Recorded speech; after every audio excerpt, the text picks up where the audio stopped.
Don't go in there. Our housekeeper mouthed from the doorway. On my granddaughter's wedding morning, what I saw through that window stopped my heart. Cold, I wasn't supposed to be there that early. Margaret, my daughter-in-law, had been very clear the night before. Eleanor, the venue doesn't open to family until 10. Please. Just come at 10. She'd said it with that particular smile of hers. The one that looked like a smile but wasn't quite. I'd nodded and said, of course. Of course. 10 o'clock. No problem at all. But I was 67 years old, and I hadn't slept past 5:30 in 11 years. Not since Robert died. And that morning, the morning of my granddaughter Cassie's wedding, I lay in the dark of my guest room at the Fairmont in downtown Vancouver, and I stared at the ceiling and I thought about my Robert and how much he would have loved this day. He adored Cassie. She was his first grandchild, and he used to say she'd inherited his stubbornness and my common sense, which was, he claimed, the most dangerous combination a human being could have. She was 29 now, and she'd found a man named Daniel who seemed to deserve her. And today was the day. I got up at 5:45. I made a cup of tea with the little kettle on the hotel dresser. I sat by the window and watched the sun come up over Burrard Inlet, and I talked to Robert in my head the way I always did on important days. You'd be so proud of her. You really would. By 7:30, I was dressed and restless, and the tea was gone, and the thought of sitting in that room for another 2.5 hours was more than I could bear. So I called a cab. I never did get comfortable with those phone apps, and I gave the driver the address of the Hawthorne estate out in Richmond. The venue Cassie and Daniel had rented for the ceremony and reception. I told myself I'd just sit in the garden, just breathe some fresh air. I wouldn't interfere with anything. I'd brought a book. I never opened the book. The cab dropped me at the front gate just before 8. The property was already unlocked. The catering staff had been there since 6.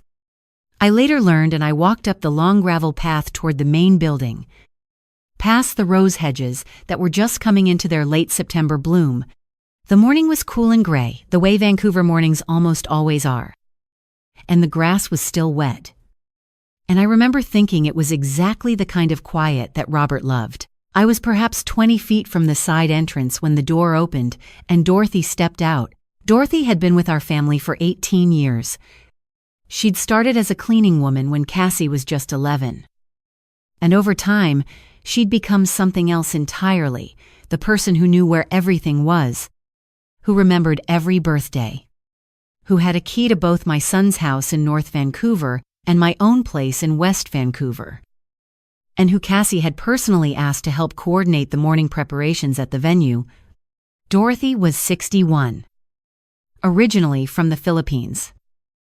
And she had the particular quality of a person who has spent decades watching a family closely enough to know it better than the family knows itself. She saw me on the path, and something happened in her face that I can only describe as alarm swallowing itself. She went very still.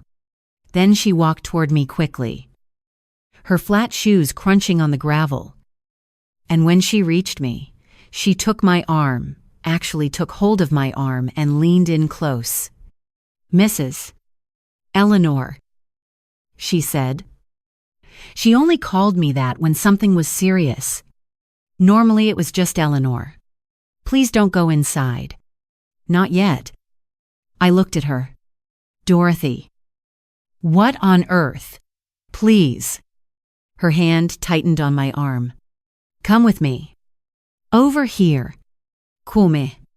She steered me off the path and around the side of the building, to a narrow stretch between the outer wall and the cedar hedge that ran along the property line. It was hidden from the main path, hidden from the parking area, hidden from essentially everything. I let her lead me there because 18 years is a long time. And I knew Dorothy's face. And her face was telling me that whatever was happening, it was not small. What is it? I asked, keeping my voice low without quite knowing why. She didn't answer right away. She looked back toward the corner of the building. Then, back at me. She was weighing something. I could see it. I need you to trust me, she finally said. I've been trying to decide since yesterday whether to say anything, and She stopped, pressed her lips together. Can you look through that window without being seen? If you stand here, just here, and look in at an angle. I turned. There was a window, one of the narrow side windows of what I knew was the small sitting room off the main hall. The room where Cassie was supposed to be getting ready with her bridesmaids. The curtain was not fully drawn. From where Dorothy was positioning me, if I stood at the right angle, I could see a slice of the interior without being visible from inside. Dorothy, please. Mrs. Eleanor. Just look. So I looked. Cassie was there, in her dressing gown, her dark hair half-pinned, a cup of coffee in her hand. She was standing near the fireplace. That was the first thing, and she looked nervous, which I understood it was her wedding day. The second thing was the man standing across from her. He was not Daniel. I knew Daniel well. I'd had Sunday dinners with Daniel for 2 years. Daniel was 32. Lean. Fair-haired. An engineer who worked for a firm up in Burnaby and who laughed too loudly at his own jokes and was hopelessly devoted to my granddaughter. I had given Daniel my private approval approximately 8 months into their relationship, though I'd never told anyone that. This man was not Daniel. He was older, perhaps 40, with dark hair going silver at the temples, and the kind of posture that comes from years of being certain of himself.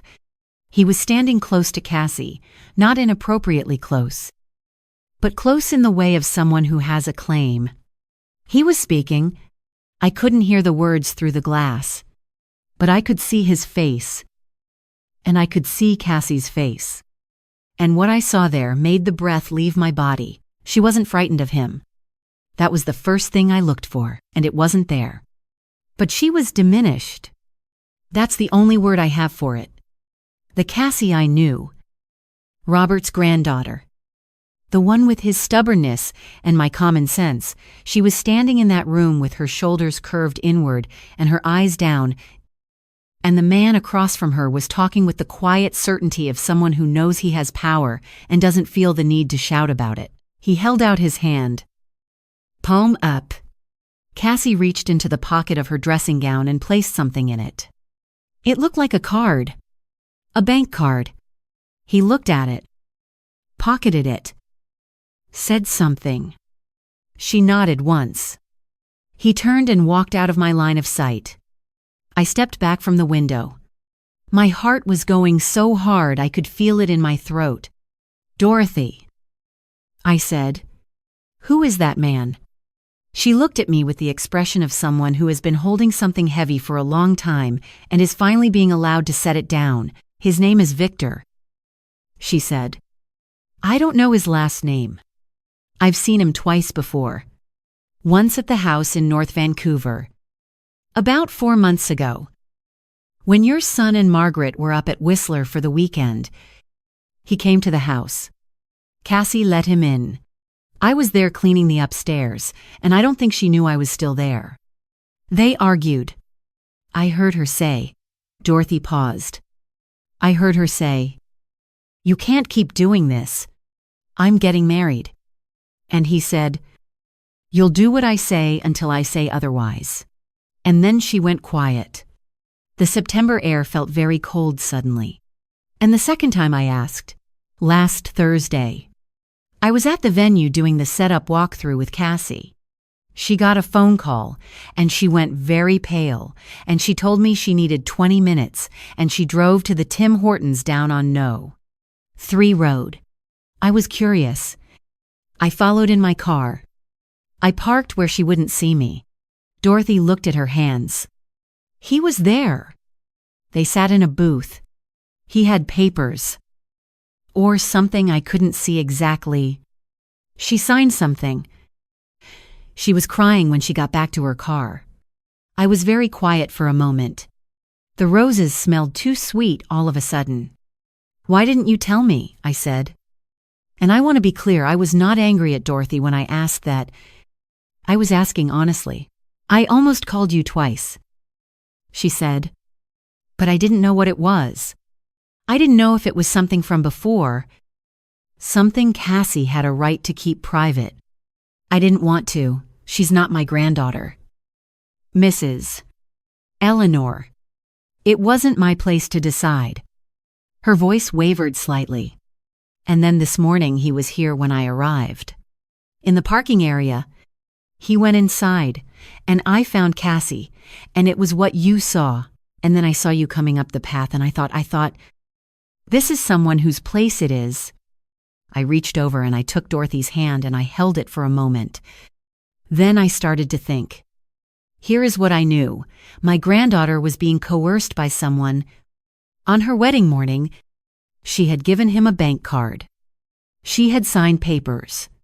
He had been in her life for at least 4 months, and she had told no one, not her mother, not her father, and certainly not Daniel. Here is what I did not know: what he was holding over her. What the papers were. Whether this was a debt situation. Whether there was a legal threat. Whether this was something darker. And here is what I felt with absolute certainty. The way I had always felt things with my whole body when it mattered. Cassie could not marry Daniel while this man had his hand around her life. Not because the marriage would be wrong, I believed she loved Daniel, but because a marriage built on a secret this size would collapse under it, eventually. And everything she and Daniel were trying to build would come down in the rubble. I took out my phone. I called my son. He picked up on the second ring. He was already at the venue. Somewhere inside, and I told him quietly and quickly what Dorothy had seen and what I had just seen with my own eyes. There was a silence that lasted probably 4 seconds. With my son. Those silences are significant. He's been a commercial litigation attorney in Vancouver for 25 years. And long silences from him mean he is moving pieces into position. "Where are you right now?" he said. "East side of the building. By the cedar hedge. Don't move. Don't speak to Cassie yet. Don't speak to anyone." Another pause. "Does this man Victor know who you are?" "I have no idea." "All right. Give me 10 minutes. I gave him the 10 minutes. Dorothy stood beside me and we didn't speak much. At one point, she offered me a piece of the shortbread she had in her apron pocket. She was always feeding people in moments of crisis. It was her way, and I took it. And it was good. My son appeared around the corner of the building at almost exactly the 10-minute mark. He'd been busy. I could see it in his face. That particular focused quality he has that used to drive his father wild because Robert always said he couldn't tell if his son was calm or about to do something drastic. He had also, it turned out, made several phone calls in those 10 minutes. One to a colleague who had a background in financial fraud, one to a contact at the RCMP he'd worked with on a case 3 years earlier, and one to Daniel. That last one surprised me. "You called Daniel," I said. "Cassie's going to need someone standing with her." He said simply, "Daniel, is that person?" He needed to know. I thought about that. I thought about whether Daniel would run when he heard it. Some men do. Some people do. You show them that the person they love has a complicated, difficult, secret part of their life, and they take a step back, and eventually they take another step back, and then they're gone. My son knew Daniel better than I'd given him credit for. It turned out, what happened next is not dramatic in the way of films or stories. There was no confrontation in the main hall. There was no shouting. Victor was located in the venue's small bar area. Having apparently helped himself to something from behind the counter, and my son and the venue's operations manager went and spoke to him quietly and let him know that the RCMP had been contacted and that anything he had obtained in the last several months from Cassie in terms of signed documents, bank access, or transfers was being reviewed. and that leaving voluntarily at this moment was in his significant interest. He left. He didn't say anything. Men like that, in my experience, are not nearly as powerful as they present when the thing they rely on, which is the other person's silence, the other person's shame, the other person's fear of disruption is removed. I went in to see Cassie. She was alone in the sitting room by then. The bridesmaids hadn't arrived yet. She was standing at the window with her coffee, though it must have been cold by then. And when she heard me come in, she turned around and I saw her face, and I understood in a single look that she had known. When she saw my son, that her grandmother also knew, and that the time for carrying this alone was over. I did not ask her to explain herself. I want to say that clearly. She was 29 years old, and she had gotten into something, and she had been too ashamed or too frightened to ask for help. And I know what that feels like, because there are things I never told Robert either. Things I carried alone for years, because I thought it would worry him. And I understood her in that moment completely. I just put my arms around her. She cried for probably 4 minutes, which is a long time to cry and a short time for everything she'd been holding. It came out in pieces. Over the next little while, Victor was someone she'd known before Daniel. Before Vancouver, back when she was living in Calgary in her mid-20s and going through the particular kind of lost that happens to smart young people when they first try to build a life alone. He had lent her money. A significant amount. She'd paid most of it back, and then he'd produced a document she'd signed that suggested otherwise, a document that her father later told her was not enforceable and was almost certainly fraudulent on his part.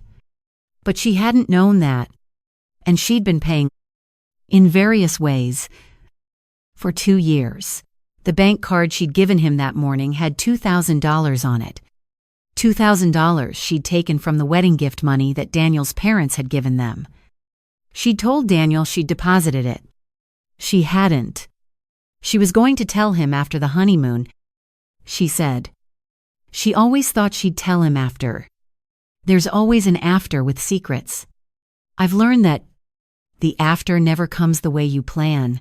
Daniel came in at some point. I heard a quiet knock and gave Cassie a moment to decide if she wanted him there. And she nodded. So I let him in. He crossed the room and he sat down beside her and he took her hand and he said, "Almost nothing. I think he said I know, and it's okay, and we'll fix it." Not more than that. It was enough. I gave them some time alone and I went out, and I found Dorothy in the corridor and I told her that the shortbread was very good and that she had done exactly the right thing. She shook her head. Slightly. "I should have done it sooner," she said. "You did it when you knew it was yours to do." I told her, and I believed that. The wedding happened. It was 2 hours late starting, and my daughter-in-law Margaret was quietly furious about the schedule. But the florist was flexible, and the caterers were professional, and when Cassie came down the stairs at noon in that ivory dress with her hair properly finished, she looked like someone who had been carrying something heavy for a very long time and had just set it down on the side of the road and kept walking. Daniel watched her come down those stairs the way Robert used to watch me walk into a room. I noticed it immediately. Once you've been loved that way yourself, you can always recognize it in someone else. I sat in the front row and held my handbag in my lap and thought about my Robert and how he would have been the one to handle all of it differently, more directly. Probably more loudly, and how in the end it wouldn't have mattered because the result would have been the same. Cassie. Safe. The secret. Over. There are things I have learned at 67 that I did not know at 29. And one of them is this. The people who love you cannot protect you from things you hide from them.